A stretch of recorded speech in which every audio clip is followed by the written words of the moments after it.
todos, boa tarde, boa madrugada, bom dia, não sei a hora que você está assistindo essa revisão, essa é a nossa revisão da nossa prova 11, parte 1 e 2, Let's Travel Together. Eu li, gente, nessa prova, muitas coisas com as questões, tá? Então eu não sei se esse PDFzinho aqui vai acabar ajudando muito, não nessa revisão de hoje, tá bom? A gente comentei aqui mais uma vez sobre cláusula de reserva de plenário, eu disse que nós tínhamos uma logística lá de que uma turminha ou uma câmara pegou e analisou uma questão afastando a incidência da lei. Então, quando você faz um pedido, o seu pedido tem que ser fundamentado na lei. Só que se essa lei for inconstitucional, o juiz até pode declarar a inconstitucionalidade da lei, né, de maneira incidental, acidentalmente, por questão prejudicial de mérito. Só que a Câmara lá em cima não pode, a não ser que a maioria absoluta dos membros decidam dessa forma, porque isso é cláusula de reserva de plenário. Beleza? Acontece que isso não aconteceu na questãozinha, e aí a turma, ela julgou o caso afastando a incidência da lei. Tipo assim, eu não sou racista, mas meu filho não casa com branco, tá? Tipo isso, beleza? Depois eu comentei com vocês uma outra questãozinha, em que nós temos lá a Constituição Federal, com 250 artigos, e o ADCT, emendas constitucionais e normas de eficácia plena contida e limitada. Tudo isso aqui tem a mesma força. Aí eu disse que quando tiver um conflito entre a Constituição Federal e o ADCT, o que prevalece? Essa parte ou essa? Na verdade, o que prevalece é o quê? É a parte que for mais específica. No caso da questão, foi o ADCT. Tudo bem? Beleza? Simples e fácil, como tudo na língua portuguesa. Tivemos uma outra questão, depois que eu comentei. Na verdade, eu aproveitei que eu estava falando sobre cláusula de reserva de plenário e trouxe à baila aqui um pouco, né, sobre a modulação dos efeitos temporais de uma decisão no controle concentrado de constitucionalidade, né, que é quando você tem o 444 entrando com a ação. E aí eu aproveitei e falei assim, gente, deputados estaduais têm legitimidade? Deputados estaduais não têm legitimidade. Quem tem a mesa da Assembleia Legislativa ou a mesa da Câmara Legislativa. E aqui eu troquei, né? Eu modulei os efeitos da decisão, né, de ex-tunc para ex-nunc. Em regra, o controle concentrado tem efeito ex-tunc, não é ex-nunc. Ex-nunc é quando você modula por meio de 2/3. Aqui eu não falei sobre pertinência temática, mas os dois de baixo aqui têm que demonstrar pertinência temática. Na próxima folha eu falei sobre mutação constitucional. Mutação constitucional, exemplo, 53 parágrafo 1º da Constituição Federal, né, que é quando os congressistas, para serem julgados pelo STF, eles precisam ter cometido crime no exercício da função. A mesma coisa acontece com união estável entre homem, mulher e mulher. Aproveitei e falei sobre o Tribunal de Contas, não é órgão do Poder Judiciário, não julga o presidente da República, mas ele julga um monte de coisa, ele susta contratos depois que o Legislativo e o Executivo não fez nada. E lembrando que ele aprecia as contas do Executivo, e se ele não gostou da apreciação das contas, o Legislativo respectivo pode derrubar por meio de 2/3. Tá bem? Essa questão eu trouxe à baila porque eu estava comentando com vocês como é que a gente faz para resolver aquelas questões muito grandes de ética. E o negócio é saber o conteúdo picado. Essa questão tem um enunciado grande e as alternativas são maiores ainda. E aí perguntava, ela pode ter o que na carteira de convite dela, né? Do cartãozinho de convite? Pode ter o quê? O nome, inscrição? Pode. Endereço? Pode. Foto dela? Pode. Dela não pode. Escritório? Pode. Escritório? Pode. Ela pode colocar o cargo dela de procuradora do município? Não pode. Ela pode colocar que ela é professora? Pode. Ela pode colocar que ela faz parte da sociedade? Pode. Aí depois a gente tinha que ficar lendo e vendo o que você excluía, o que você mantinha. Tá? Sobre os presidentes serem membros honorários vitalícios, ex-presidentes serem honorários vitalícios, eles não são meros convidados, tá? Só que, em regra, eles têm direito à voz. Assim, o que eu peço aqui é que você dê um Ctrl F no Estatuto da OAB e lá coloque a palavra voz, para você ler o que está escrito lá, para você entender que isso aqui é super fácil. Esse negócio de voz é a regra. Todos os ex-presidentes têm direito à voz. Quando eles têm direito à voz e voto? Eles terão direito à voz e voto quando eles forem presidentes muito velhos, que são aqueles presidentes que eram presidentes antes de 94. Tá? Só que não é sempre. Depende. Porque o ex-presidente do Conselho Federal da OAB, antes de 94, se ele chegar em qualquer conselho seccional, ele não tem direito a voto. Ele tem direito somente à voz. Tá? Então leia isso aqui para você entender que isso aqui é fácil. Mas tem que prestar atenção. Comentei também sobre as decisões do Conselho Seccional. O Conselho Seccional dá uma decisão, quando ela for unânime, não cabe recurso em regra para o Conselho Federal, a não ser que nós tenhamos conflito entre conselhos seccionais, haja ofensa ao Estatuto da OAB, Código de Ética e Disciplina, Regulamento e provimento. Tá bom? Isso é muito importante e fácil, como tudo na língua portuguesa. Comentei um casinho aqui também sobre o advogado, né? Mais uma questão que era muito gigantesco enunciado, assim como as alternativas. E o advogado, ele tem acesso aos autos, sobre o artigo 14, inclusive, se o delegado não deixar, cabe reclamação para o STF. A reclamação constitucional, ela cabe para manutenir a força do STF, do STJ, e também cabe quando atos judiciais não transitados e julgados, e também quando atos administrativos estão ofendendo a súmula vinculante. Aí, consequentemente, você cabe uma reclamação para o STF. Você tem, como sendo advogado, podendo tirar cópia, né, tomar apontamentos, fazer anotações, e a nulidade que advier da impossibilidade de você fazer aquilo que é seu por direito, ela se estende aos demais atos que dependam do anterior. Tá bom? Comentei aqui mais uma vez aquele desenho até enjoar isso aqui, nessa parte das fundações públicas e do público. Fundações públicas são fundações autárquicas ou autarquias fundacionais. Comentei sobre a responsabilidade subjetiva, objetiva.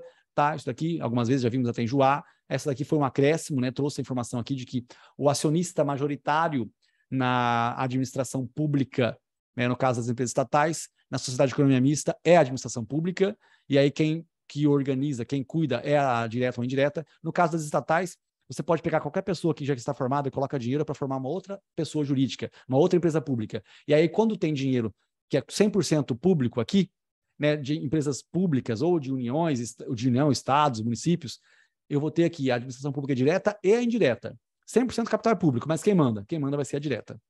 Maravilha. Depois, gente, vimos aqui um pouco sobre desagravo público, né? E aí, no desagravo público, eu comentei, né? Eu estava lendo com vocês, mas eu falei, gente, o desagravo público é promovido, né, contra advogado, na verdade, a favor do advogado que foi ofendido nacionalmente, ele é promovido pelo Conselho Federal em 3 situações. Quando for advogado, ofendido nacionalmente, quando o Conselheiro Federal for ofendido nacionalmente e quando o presidente do Conselho Seccional for ofendido. Só quem executa? Executa é o Conselho Federal da OAB, que executa quando for o conselheiro federal que sofreu. Agora, quando for advogado ou presidente do Conselho Seccional, quem executa é o Conselho Seccional respectivo daquela localidade. Comentamos sobre a criação, né, que a lei autoriza a criação de uma sociedade economista de empresa pública, e a lei que autoriza, ela também pode autorizar a criação de auxiliares, empresas auxiliares. Não precisa de lei específica para criar uma empresa auxiliar de cada das estatais.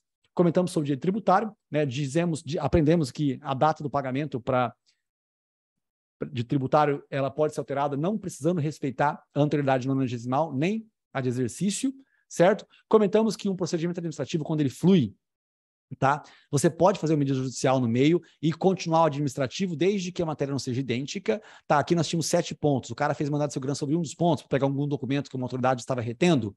E aí, ele pode manter isso aqui? Pode, a hora que o documento voltar, continua administrativo. Agora que não pode ele catar um administrativo, levar inteiro para o judiciário e esperar que o administrativo seja julgado também. Não pode. Aí o quê? Quando a matéria levada ao judiciário for idêntica ao administrativo, ele significa que ele renunciou à via administrativa e vai manter apenas a via judiciária.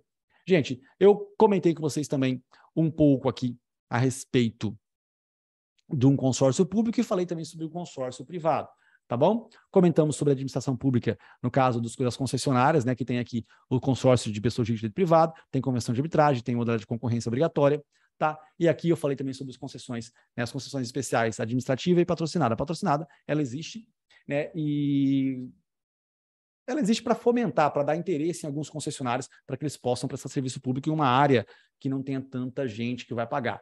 Eles dão ali um valorzinho, né, de 70% de uma lei, até 70% não precisa de lei autorizando, acima de 70% precisa de lei autorizando. Olha seu post-it aí de 70%, você vê que tem 70% também com as empresas de radiodifusão sonora, tá, para mudar a gerência ali, né, da Globo, da SBT ou da Record, empresas de radiodifusão sonora, elas, para mudar ali a forma societária, né, a organização, 70% tem que caminhar para o Congresso Nacional. Comentei sobre a classificação das constituições, pessoal.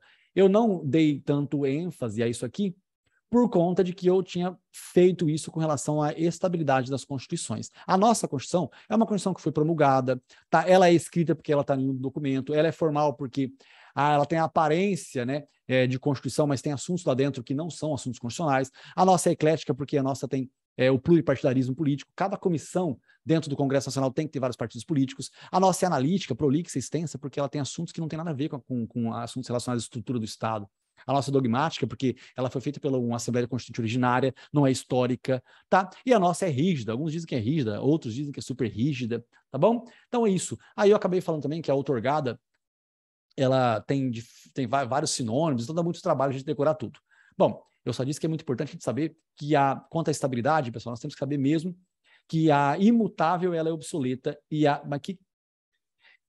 que a rígida é aquela que a forma de alteração é diferente das leis infraconstitucionais. Tá bom? Bom, aí, gente, nós vimos um pouco remuneração. Remuneração é sinônimo de vencimentos no plural. O vencimento no singular é a parte fixa, ela pode ser inferior ao salário mínimo. A remuneração que não pode ser inferior ao salário mínimo. Gratificações, pessoal, algumas incorporam para fins de aposentadoria, outras não. Indenização são coisas que você recebe porque você gastou dinheiro para tanto. Essas aqui são regras estatutárias, não são regras seletistas, tá? Subsídio, pessoal, quem recebe é juiz, promotor, membro do Tribunal de Contas, isso aqui o cara vai aposentar com esse valor.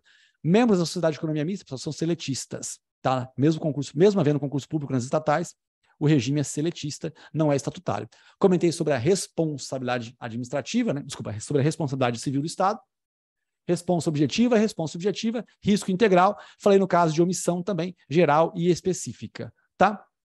Gente, sobre regime de precatórios é o seguinte, quando esse povo perde, eles pagam em precatório. Precatório é um papel que você demora para receber. Agora, quando as estatais perdem, elas pagam em dinheiro se tiver prestação de atividade econômica. Às vezes, pagam em precatório. Tudo bem? Nós temos também que os bens são penhoráveis se a atividade for econômica e impenhoráveis se for serviço público, desde que os bens estejam afetados da prestação do serviço público. Tá bom?